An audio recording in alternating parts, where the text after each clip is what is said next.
We're going to talk a little bit about rest, and this is the gift that Jesus came to give us. He says, "Come to me, all you who are weary and burdened, and I will give you rest." Before we can understand what rest is, though, we've got to understand what burden is. This is Mount Tai in China. It's the holiest mountain in China. I spent a couple of years in China about a couple decades ago, from 2001 to 2003. These are about 6,600 steps. It takes about 3 to 7 hours to make your way up to the top. And at the top, you find one of the gates to heaven. So you have to walk up this steep incline. And once you're at the top, you get through what are some of the gates to heaven. That's the way the Chinese believed. And there is an illustration of burden. It's really hard to get up, even when you're just carrying a backpack. They have these porters, and their job is to, day after day after day, bear these heavy loads and go all the way up the mountain. So you're kind of dragging, and you're plodding along, and then you see these guys. Now, these guys are pulling up this heavy construction stuff for the top. They have all these goods that they carry with them, and they plod up this incline day after day. This is burden. This is what a burden is. A burden is a burden borne to the point of exhaustion. Jesus talked to people who felt like this in a spiritual sense. They were busy doing things to connect with God. Heavy burdens to carry as they moved up the incline toward the gate to heaven. Rest, then, is the removal of an intolerable burden. So rest is not something you actually receive. It's something that is taken when you have a heavy burden like this, and the burden is lifted. That's what rest feels like, and that's what Jesus came to give. He came to replace a burden that feels intolerable, that feels heavy, with one that feels lighter, that feels more bearable. It's not the absence of any burden, because there are burdens as we walk through life, but Jesus came to make it so that the burden is sustainable. The burden is tolerable. It's not something that crushes us underneath its weight. This rest, then, it sounds like a nice thing. Biblically, actually, rest isn't nice. It's necessary. This verse, it says, "Let us therefore strive to enter that rest, so that no one may fall by the same sort of disobedience." And what it's describing what happened to the Israelites in the wilderness. And if you remember the account, they were always grumbling, or they didn't believe, and they were stubborn, and they were hard-hearted. And the writer in Hebrews, he talks about where the hard-heartedness and the grumbling and the unbelief, where it all came from. And what he does, he describes it in this verse. He says, "Let us therefore strive to enter that rest, so that no one may fall by the same sort of disobedience." Why did the Israelites struggle in the wilderness? You know what this verse indicates? They never really learned how to enter God's rest. And because they didn't learn to enter rest, that was the reason for the hard-heartedness. Because they never learned to enter God's rest, that was the reason for the grumbling. That was the reason for the unbelief. That was the reason that they didn't make it to where God wanted them to be. They didn't learn to enter God's rest. And so what I say then, rest is not a nice thing. It's a necessary thing.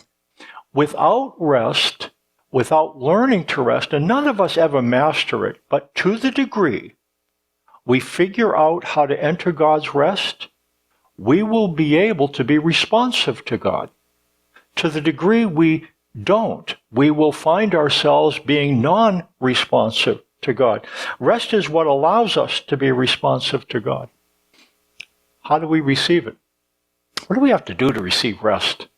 It would seem like an easy thing, but it's actually pretty challenging. It might be simple. I'm going to read something in your worship folder. There's an article wrote an article about this when I did this, some thoughts about Hebrews. If you want to read along, I'm just going to read it. And if you want to read along, it'll talk about some things that will help maybe to start to give us a sense for how in the world do we enter God's rest. What it says from the Base for Grace, Jesus said that his yoke is easy and his burden is light. Apparently, the Christian life is supposed to make our load lighter. If it's making our burden heavier, what are we doing wrong? It says, therefore, since the promise of entering his rest still stands, let us be careful that none of you be found to have fallen short of it. For we also have had the gospel preached to us just as they did. But the message they heard was of no value to them, because those who heard did not combine it with faith. Now, we who have believed enter that rest. God wants for us to experience rest. This sounds good, doesn't it? Whether it comes in the form of crawling into bed after a long day or taking time off from work, we like rest. Strangely enough, God has a hard time giving rest away. Even though the promise of entering his rest still stands, there is the real possibility that we could be found to have fallen short of it. What prevents us from receiving the rest God offers to us?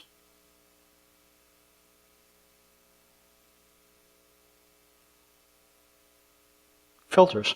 A filter changes the light that hits our eye. Sometimes filters are helpful. Take sunglasses, for instance. They screen out rays that harm our eyes. Sometimes filters are harmful. Filters can distort our image of God. Filters cause us to believe that God burdens us. The Pharisees claimed to speak for God in Jesus' day. When they looked at God, they filtered out God's compassion. They believed God placed heavy obligations on humans and rewarded those who managed the heaviest load. They reflected this filtered view of God onto others. Jesus had this to say about their influence. They tie up heavy loads and put them on men's shoulders, but they themselves are not willing to lift a finger to move them. Jesus reflected an unfiltered image of God's desires. He offered a restful alternative to the heavy loads the Pharisees were placing on people. Come to me, all you who are weary and burdened, and I will give you rest. Take my yoke upon you and learn from me. For I am gentle and humble in heart, and you will find rest for your souls. For my yoke is easy, my burden is light. Rest is relief from having to bear a heavy burden. When God offers rest to us, he offers to take something from us, something that is heavy, something that makes us weary. The result of having this burden removed is called rest. Filters also cause us to believe that God abandons us. God promised to give the Israelites rest in the Promised Land. Sadly, the message they heard was of no value to them. They failed to experience the rest God promised. Why? Because those who heard did not combine it with faith. They could not believe that God wanted good things for them. God promised that he would never abandon the Israelites. It was easy for them to believe this promise when the Red Sea was parting and miracles were flowing. It was hard for them to believe when their stomachs were empty and hostile forces surrounded them. Their needs filtered out God's promises. We have a hard time believing God when what he says conflicts with what we see. Little has changed. Our unmet needs and unfiltered desires still act as filters. When our budget is tight and we don't have what we want, we assume that God has forsaken us. When we struggle with sinful habits, we assume that God will forsake us.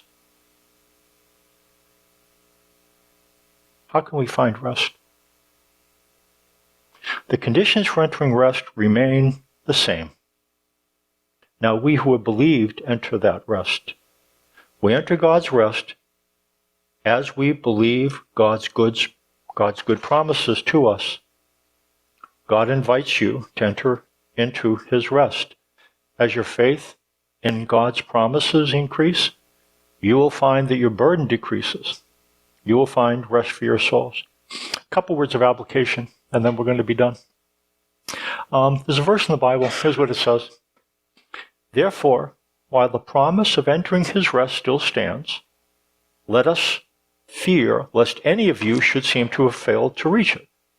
For good news came to us just as to them, but the message they heard did not benefit them, because they were not united by faith with those who listened. Two things then. Number one, to enter God's rest, there's only one route.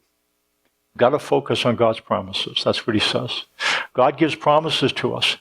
As we believe the promises, we enter the rest. It's challenging to believe the promises when things are dark and difficult, but that's what God says. I will never leave you and never forsake you. So in order to enter God's rest, what we have to do is be brilliant in perceiving and believing God's promises. Spiritual priority 1. Be really, really good at knowing God's promises. Have them be that thing that goes through your mind, God's promises. The more we focus on God's promises, the deeper we understand and believe them, the more we will start to experience rest, and that rest will create a responsiveness you'll find, and it will surprise you. The grumbling, the things that we all wrestle with, grumbling, hard-heartedness, unbelief, as our image of God's promises to become clearer, the things that we do when we're restless begin to decrease, never disappear. But little by little, we start to shift. Focus on the promises.